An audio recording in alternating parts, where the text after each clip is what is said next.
Hello student, I Dilip Kumar from SS educational institute. बच्चों, आज computer graphics series में हमारा जो टॉपिक चल रहा है वो है रिप्रेजेंटिंग कर्व एंड सरफेसेस, और इसके अंदर आज हम डिस्कस करेंगे स्प्लाइन कर्व के ऊपर। तो सबसे पहले ये जान लीजिए कि स्प्लाइन क्या चीज़ होती है। जैसा कि मैंने यहाँ नोट किया हुआ, spline is a flexible strip which was long ago was use for designing the ship. That means कि एक स्ट्रिप है ये फ्लेक्सिबल, दैट मीन्स एक वूड है। जैसे कैसे बताएं आपको, जैसे मान लीजिए ये देखिए, जैसे मान लीजिए स्पैन क्या चाहिए। एक ट्री ऑफ बालसा का एक पेड़ है, पहले जो यूज़ करते थे पहले के ज़माने में लोग, एक बालसा का पेड़ होता था, उसकी एक स्ट्रिप, फाइन स्ट्रिप को हम एक पीसीस को हम निकाल लेते थे और हम क्या करते थे, शिप की डिज़ाइनिंग के लिए हम उस स्ट्रिप को यूज़ करते थे।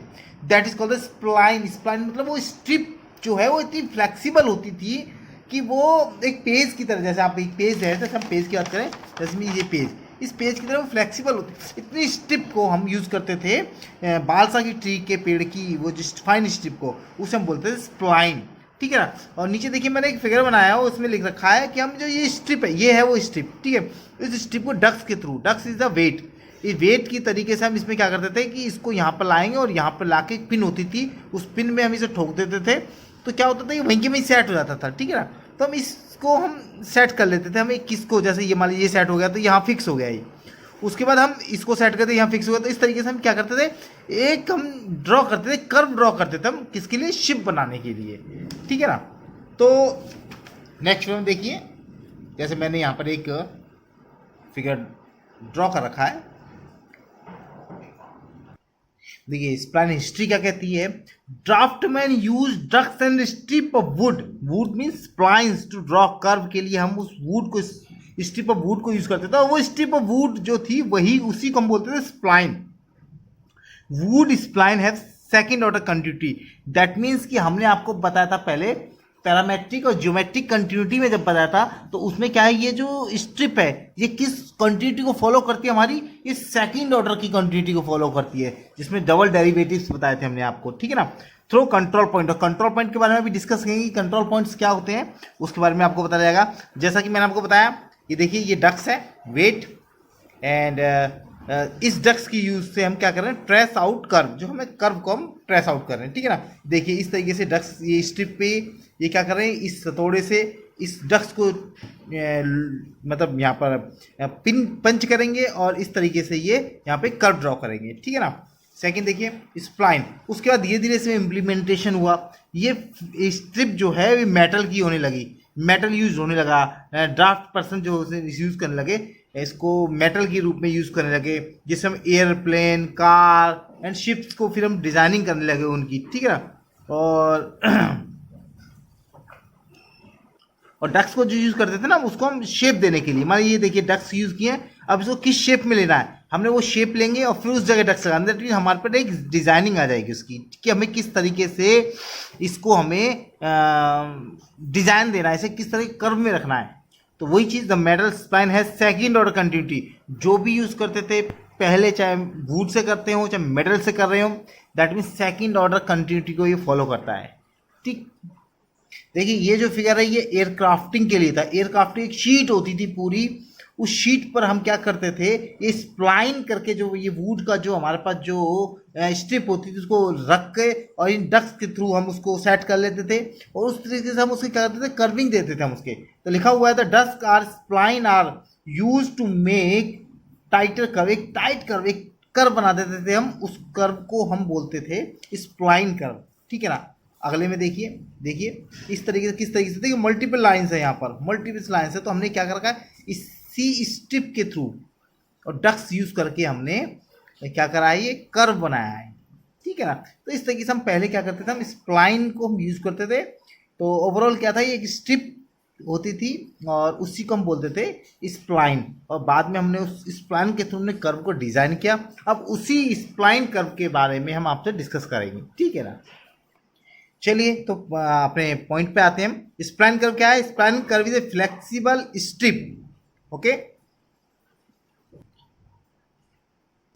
अब स्प्लाइन कर्व के बारे में पढ़ते हैं थोड़ा। Spline curve is a mathematical expression for which it is easy to build an interface that will a user to design and control the shape of complex surfaces and curves. That means क्या है, spline curve का use क्या है, ये mathematical representation देता है हमें, ठीक है ना। और ये मैथमेटिकल रिप्रेजेंटेशन देता है और यूजर क्या करता है, कॉम्प्लेक्स कर्व और सर्फेसिस को डिजाइन करने के लिए हम स्प्लाइन कर्व का यूज करते हैं। कॉम्प्लेक्स, याद रखिए कॉम्प्लेक्स जो है, shape of complex curves and surfaces की, जहां पे कॉम्प्लेक्सिटी आती है वहां पर हम स्प्लाइन कर्व को यूज करते हैं।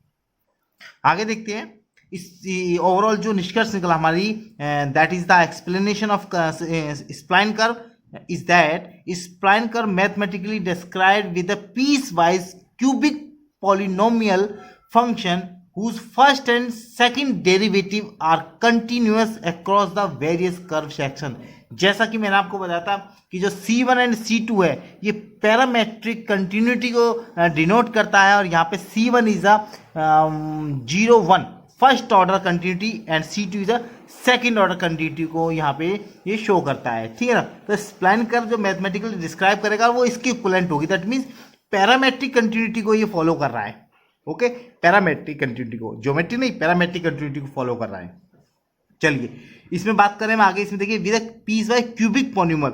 अगर बात करें हम, क्यूबिक भी है और पॉलिनोमियल भी है, ठीक है। क्यूबिक का मतलब हो गया कि इसमें 3 डायरेक्शंस होंगी हमारे पास, definitely X Y and Z की बात करें क्यूबिक के अंदर, ठीक है ना। इसमें और क्वाड्रेटल होता है तो उसमें 2 ही होती हैं। क्यूबिक का मतलब, और अगर बात करें पॉलिनोमियल, दैट मीन्स की एक्स की power 3, that is a cubic polynomial function, ठीक है ना।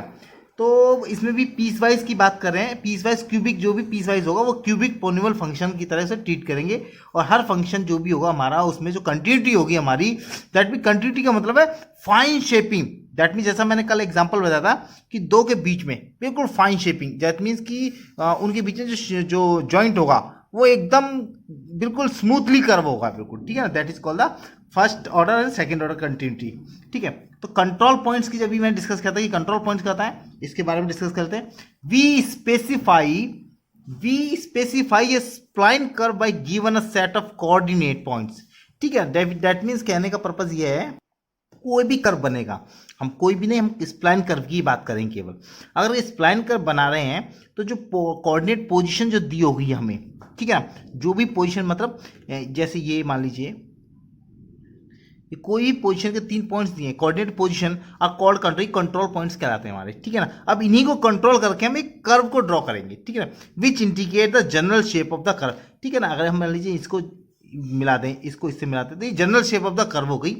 These control point are then fitted with piecewise continuous parametric polynomial function in the 2 way. 2 way में हम इसे बात करते हैं। पहला है इंटरपोलेट या इंटरपोलेशन स्प्लाइन, और सेकंड है अप्रोक्सीमेट और अप्रोक्सीमेशन स्प्लाइन। तो देखिए दोनों के बारे में अलग अलग, इंटरपोलेट क्या चीज़ होती है और अप्रोक्सीमेशन स्प्लाइन क्या चीज़ होती है, दोनों के बारे में एक एक करके डिस्कस करते हैं। देखिए जैसा कि पहला पॉइंट है हमारा इंटरपोलेट और इंटरपोलेटेशन स्प्लाइन, इसमें देखिए when polynomial section are fitted so that the curve passes through all control, जो भी कर्व होगा, जितने भी हमारे पॉइंट्स हैं इन सब पॉइंट्स को फॉलो करता हुआ हमारा कर्व बनेगा, ठीक। अगर इन सारे पॉइंट, जितने भी हमारे सारे पॉइंट्स को फॉलो करता हुआ जो कर्व बनेगा, ये जितने भी पॉइंट्स हैं इनको हम बोलते हैं कंट्रोल पॉइंट, ठीक है ना।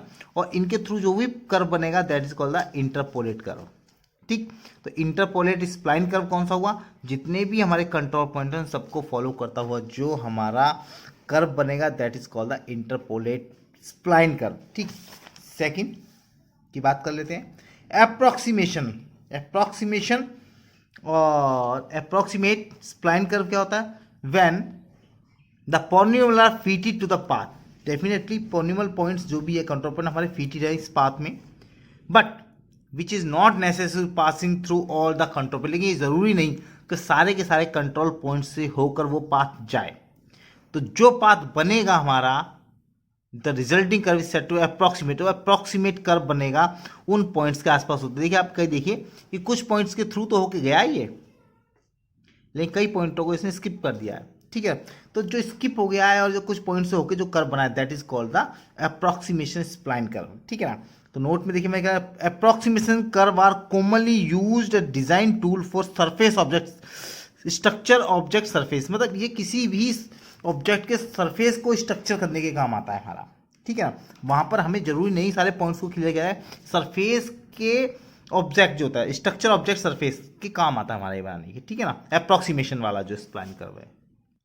सो बच्चों, जो हम नेक्स्ट वीडियोस के बारे में बात करेंगे वो हर्माइट कर्व के बारे में और ब्रेजर कर्व के बारे में बात करेंगे। तो सबसे पहले इसके बाद जो वीडियोस बनेंगी हमारी वो हर्माइट कर्व के बारे में बनेगी। और हर्माइट जो कर्व है वो हमारा जो वर्क करता है वो हमारा इंटरपोलेट या इंटरपोलेशन स्प्लाइन कर्व के ऊपर वर्क करता है, ठीक।